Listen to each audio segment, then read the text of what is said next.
Tebinagwa Alex Waiswa Mufumbiro ate Kwakoze Speaker of Parliament omukyala Anita Amongi bajjamu kakkanya bajjamu tereza akakajanja n'olugezigezi kakola ku bantu ba National Platform agenda kukyejjusa bwabanga alowooza nti Parliament family ye nti Parliament bali mu baana be awalagira bulagizi nga mbuzi ne bakola kyabayagala okukola tumutegeeza nti alireeti Parliament y'Abannayuganda era Bannayuganda bakola bukimu ekisoboka okulabanga balwanirira abo ababatuma okubateeka mu Parliament. So Speaker of Parliament omukyala Anita Amongi bw'analowooza nti tukyali mu mbeera y'okutiisibwatiisibwa tukyali mu eyo embeera gy'alowooza mbu agenda kuteekawo okutya agenda tutiisatiisa tumutegeeza nti ffe twayitawo dda takyalina kyagamba ggwanga. Tuli ne Alex Waiswa Mufumbiro ebigambo byo abyogedde bw'abanga ono abadde akyalowooza nti Bannayuganda bakyatambulira mu nkwawa za Museveni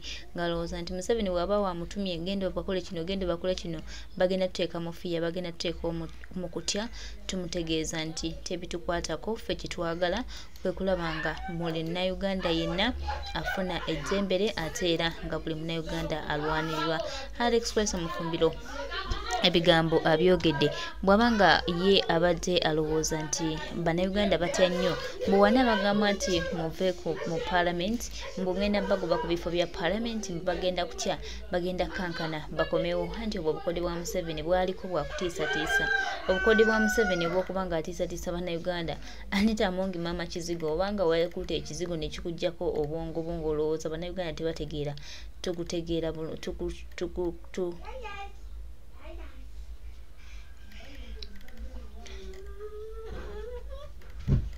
tukukakasa nti ate munange ffe twayitako dda tulowooza nti nno Bannayuganda bakyali awo kubatwalira awo kubagendera awo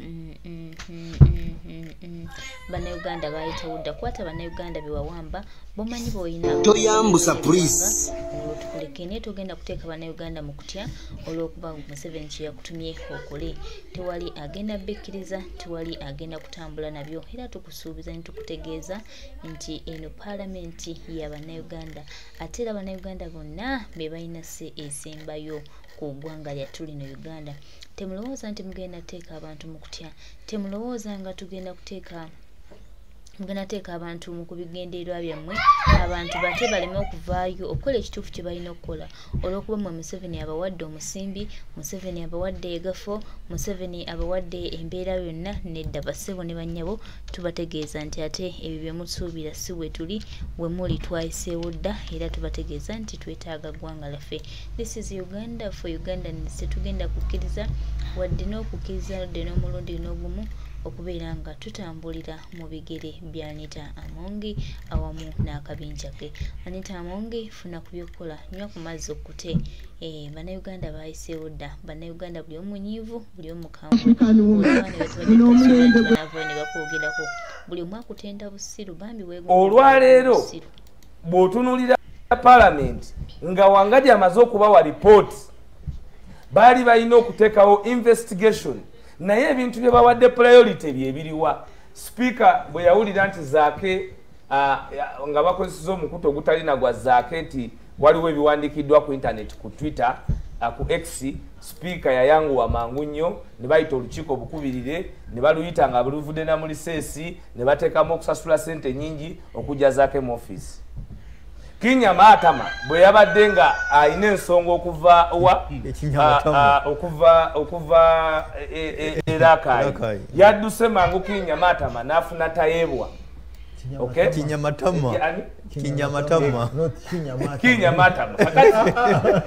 bw'amaliriza ne batuula oyogera mu lusoga oyogera mu ki manya mazibu lyeriri lyokka tolina wali ne batuula kubanga abaana be nasoma nabo abangi eryonga pya ne bateekawo akakiiko okitegedde akakiiko kali ku nsonga za Kinya Matama naye ensonga za Kibalama eyattibwa Kinya Matama Mwami Alex Waiswa Mufumbiro kyayogera akimanyi nedda manyi ndiwulidde gusooka kati amanyi agamu bagenda kugamba igala Kinya Matama basagala dikola mu nsobi kakati kyengezako kulaga nti ensonga eza kinyamatama zo zanguwa tayebo okuzisindika muki mukunoonyerezaako kubanga ba offendinze naye nga Olivia Lutaya amaze emyaka 2 ali mukomera taina musango gwe yazza okujjako okuwagira Kyagulanyi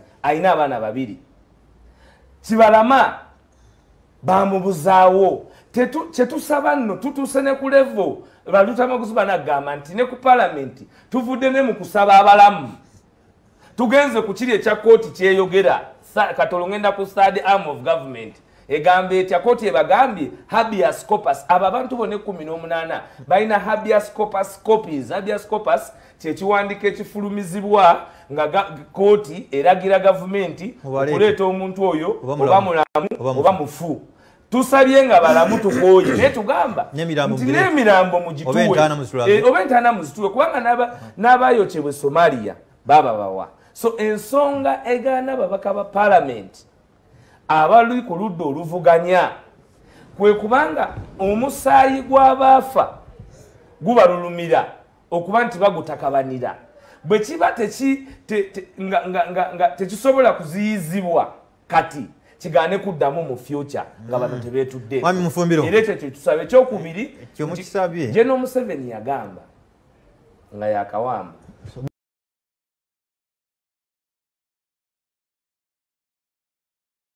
oyo ali tubadde na mukulu Alex Waiswa Mufumbiro Deputy Sekamwa waffe ebigambo abyogedde Anita Amongi wabayinamu amagezi otunulira parliament nga wangaji amaze okubawa report bali balina okuteekawo investigation naye ebintu bye bawadde priority byebiriwa speaker bwe yawulira nti zaake nga bakozesa omukutu ogutalina gwa zaake nti waliwo ebiwandiikiddwa ku internet ku Twitter ku X speaker yayanguwa mangu nnyo ne bayita olukiiko obukubirire ne baluyita nga buluvudde na muliseesi ne bateekamu okusasula sente nyingi okujja zaake mu office.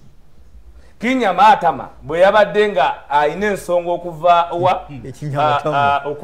okuva Rakai yadduse mangu Kinyamatama n'afuna tayebwa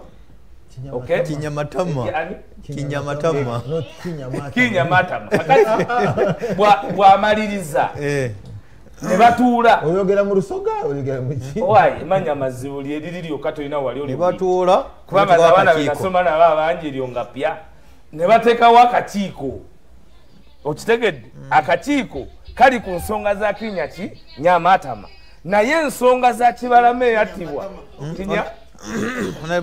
Kinyamatama Mwami Alex mweze Mufumbiro kyayogera akimanyi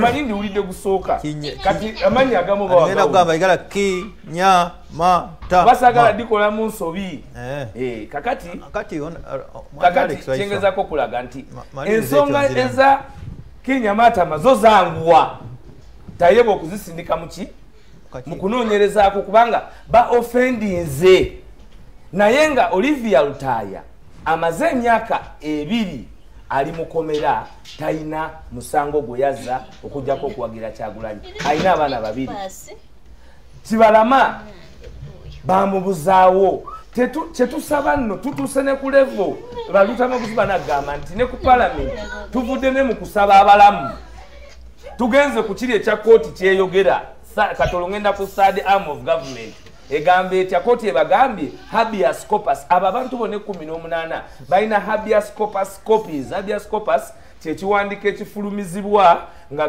kooti eragira gavumenti okuleeta omuntu oyo oba mulamu oba mufu tusabye nga balamu tukooye naye tugamba nti n'emirambo mugituwe oba entaana muzituwe kubanga n'abayokyebwe Somalia baba bawa. So ensonga egaana babaka ba parliament abali ku ludda oluvuganya kwe kubanga omusaayi gw'abaafa gubalulumira okuba nti bagutakabanira bwe kiba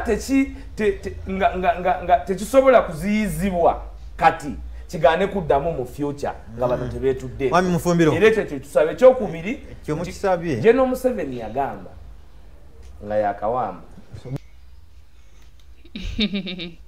Oyo ye kitaffe Alex Waiswa Mufumbiro ebigambo abyogedde ndowooza nammwe mubiwulidde bulungi. Bw'abanga Anita Amongi alowooza nti paalamenti eno ye era nga yalina esembayo ku paalamenti eno buli kimu agenda kyejjusa. Bannayuganda bategeera, bannayuganda bamumanyi. Speaker Parliament okusatu oluwedde bwe yali akubiriza olukiiko lw'eggwanga Speaker Anita Amongi ensonga y'ababaka b'oludda oluvuganya okusigala nga beepena okujja mu ntuula yagisimbako nnyo amannyo n'abalabula okulya kamanye ng'akoza n'owebbwa. Ono bano yabawera n'okubawera okwetaba mu nkiiko za paalamenti endala zonna. If members have decided to be out of the house, then that means they should also not be in the committees, because a committee is an extension of the house. They should not, and this one goes to the clerk, nobody who is out of the house should be allowed to travel. Kino kyalese bannansi bangi beebuuza obanga obuyinza bwa sipiika buyinza okusukka ne butuuka ku ssa lino. Olwaleero tufunye abayinza okwanukula kino. To suggest that when you don't appear in plenary, you will be stopped from attending committees or stopped from traveling as a member of parliament, that is not justified by our rules. Professor Ogenga Latigo nga yakulirako oludda oluvuganya paalamenti atubuulidde nti okusalawo kw'abooludda oluvuganya kuli mu mateeka. The opposition cannot be out of order because the right to boycott is a right that every member enjoys. Erias Lukwago nga ye munnamateeka yeewuunyiza okubanga sipiika asobola okukola ekintu nga kino. Kye yakoze kimenya amateeka, kiri bweru w'amateeka, kiri mu giraasi n'ataliro yakiraba. Bw'otunuulira Administration of Parliament Act eri very clear, eteekawo ekitongole kye bayita Parliamentary Commission n'ekiwa obuyinza ku nsonga ezikwatagana n'okwadministeringa paalamenti, members ba paalamenti baneyisanga batya, banakolanga batya emirimu gye, privileges ziri zitya, n'ebyo bya committee n'ebirala, ne bagamba commission ya paalamenti ejja kubeerawo, speaker yagikubiriza. N'ekikwewuunyisa nti speaker yasize olugaayo mu tteeka eryo. In fact, Anita Amongi mama Kazungu weefudde ekizibu mama Kazungu, mama Sadoleni, mama Kawowo weefudde ekizibu netukutegeeza nti ojja kukakana kana akajanja akakyakuwaga aleka Museveni yakupika, Museveni aleka yakuteekamu omuliro, Museveni yakuteekamu obwo obusiru netukutegeeza tujja bukujjamu mpola mpola. This parliament is for Ugandans. Era bano bannayuganda betubanja babulirawa tulina right yonna okubabanja kubanga bannayuganda bannaffe. Ate nekyatukujjukiza nti bano bannayuganda ate era balonda olondebwa abantu tubeera mu parliament. Lwaki ate abantu babuzibwawo gwe noyagala obivunvu bike? Anita Amongi baako weewumuzeeko, bannayuganda baleke bayikole ekituufu kye balina okukola, era tukusuubiza nti kijja kukolebwa oba oyagala oba toyagala. Eno paalamenti si ya Anita Amongi, eno paalamenti ya munnayuganda. So munnayuganda yenna nga wooli era munnayuganda ffenna nga wetuli tubategeeza Anita Amongi tebitukwatako, ekitukwatako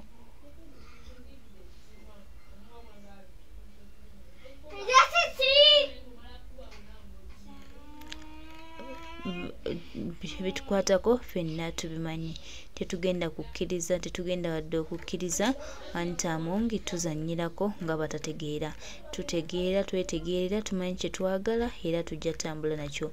Gwe Anita Amongi gw'omanyi n'effe byaffe tuli birala nnyo, tolina kyotugamba, tolina kyogamba wadde kyogamba. So baganda bange, mikwano gyange, ebyo bya Anita Amongi naye tebiri mu vibe nga ffe tutambula tugenda mu maaso.